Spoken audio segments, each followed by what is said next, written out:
2 अक्टूबर 2022 को जब प्रशांत किशोर ने बिहार में पदयात्रा शुरू किया, तब से लेकर के आज तक प्रशांत किशोर लगभग हर सभा में, हर रैली में, हर मीटिंग में लोगों से परिवारवाद के खिलाफ जागरूक होने की जरूर बात करते हैं। प्रशांत किशोर का एक डेटा कि बिहार में पिछले 3-4 दशकों में 1200 से 1250 परिवारों का राजनीति पर कब्जा हो गया है। उन्हीं 1200 परिवार के लोग पार्टी बदल बदल करके एमएलए, एमएलसी, एमपी बनते रहे हैं। इन लोगों ने नए लड़कों के लिए, नए लोगों के लिए एक तरीके से राजनीति में प्रवेश का रास्ता ही बंद कर दिया है। और प्रशांत किशोर इस परिवारवाद के खिलाफ लोगों को जागरूक करते हुए कहते हैं कि परिवारवाद को लोकतंत्र में खत्म करना जरूरी है, ताकि नए लोग, अच्छे लोग, सही विजन के साथ लोग, नए लोग राजनीति में आए और बिहार की स्थिति को बदलें।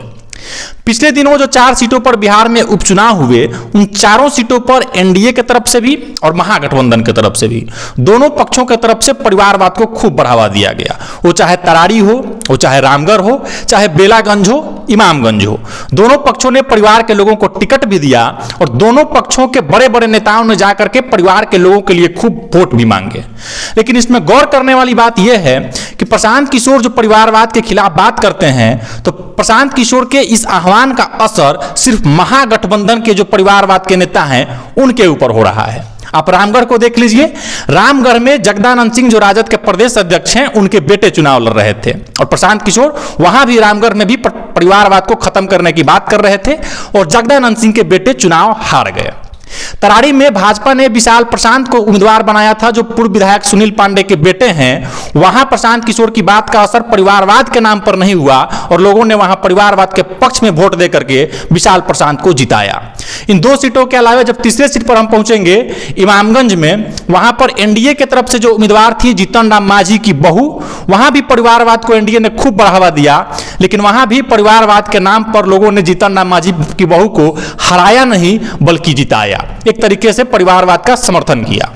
लेकिन जैसे ही आप बेलागंज में जाएंगे तो वहां पूर्व विधायक सुरेंद्र यादव के बेटे को आरजेडी ने टिकट दिया था और वहां प्रशांत किशोर की बात का असर हो गया और सुरेंद्र यादव के बेटे विश्वनाथ यादव चुनाव हार गए। इन 4 सीटों में से चारों सीटों पर परिवारवाद का उदाहरण देखने को मिला। लेकिन चारों सीटों में से 2 सीटों पर जहां महागठबंधन के लोग परिवारवाद के लोगों को टिकट दिए थे, वहां उन दोनों की हार हो गई और जहां एनडीए के लोगों ने परिवारवाद के लोगों को टिकट दिया था, वहां उनको जीत मिली है। और ये देखते हुए भी इस बात की चर्चा अब सोशल मीडिया पर शुरू हो गई है कि प्रशांत किशोर परिवारवाद के खिलाफ जो बात कर रहे हैं, उसका असर महागठबंधन पर ज्यादा हो रहा है, अधिक हो रहा है।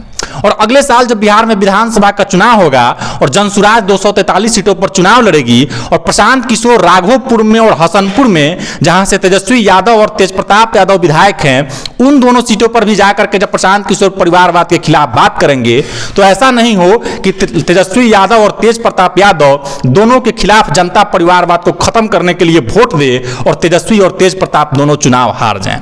क्योंकि इन 2 उपचुनावों का डेटा उठाकर देखने पर यही पता चलता है कि महागठबंधन के खिलाफ परिवारवाद की जो बात प्रशांत किशोर कर रहे हैं, उसको लोग समझ रहे हैं और उसका समर्थन भी कर रहे हैं। वहीं एनडीए के लोग जब परिवार के लोगों को टिकट दे रहे हैं, तो वहां लोगों पर इस बात का असर कम हो रहा है और वो एनडीए के कैंडिडेट जीतने में सफल हो रहे हैं। तो अगर तेजस्वी यादव और तेजप्रताप यादव के खिलाफ भी प्रशांत किशोर परिवारवाद को खत्म करने की वकालत अगले साल करेंगे, तो ऐसा भी हो सकता है कि तेजस्वी और तेजप्रताप दोनों हार जाएं। और अगर ऐसा हो सका, अगर प्रशांत किशोर इन दोनों विधानसभा क्षेत्र में लोगों को परिवारवाद के खिलाफ खड़े कर दिए और परिवारवाद को खत्म करने के लिए लोगों ने वोट दे दिया, तो एक तरीके से राजद के लिए एक बहुत बड़ा झटका होगा। क्योंकि तेजस्वी यादव और तेजप्रताप यादव दोनों लालू यादव के बेटे हैं और अगर ये दोनों परिवारवाद के नाम पर चुनाव हार जाते हैं, तो आप समझिए कि बिहार से परिवारवाद को एक न एक दिन खत्म जरूर किया जा सकता है। अंत में मेरा प्रणाम स्वीकार कीजिए। मेरा नाम अतुल है और आप पब्लिक मंच देख रहे थे। बहुत बहुत धन्यवाद।